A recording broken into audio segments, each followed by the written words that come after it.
Hey guys, Kody here at Tom and Jerry's Boat Center.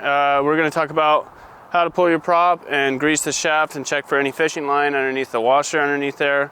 So we'll just get right at it. First we're going to take this cotter pin out. I like to use a pair of side cutters to bend it and then push it out a little bit.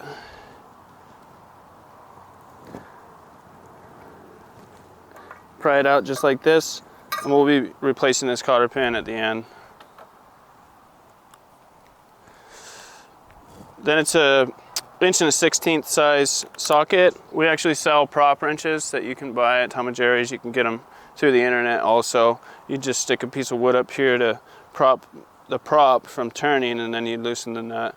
But I got this ratchet here. Take that nut off. There's a couple washers here, one right here, and there's this one right here.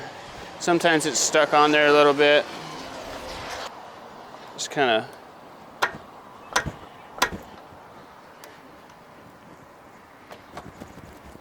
oh my gosh.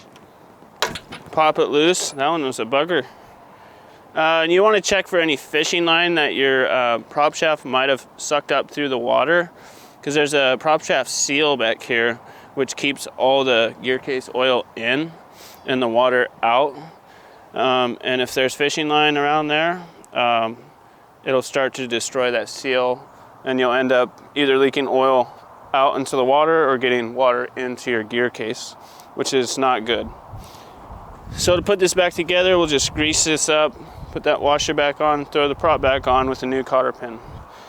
I like to put a little grease under this thrust washer here, and then we'll just grease the splines here.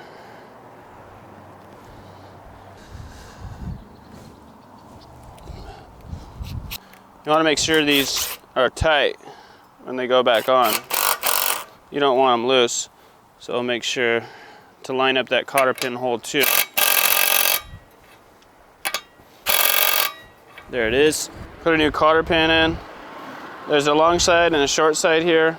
I always put the long side on the back side of the prop, so when we bend it over,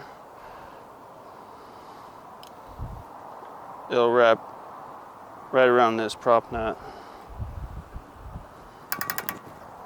Just like that. And then we'll just bend this inner one in a little bit, and there it is.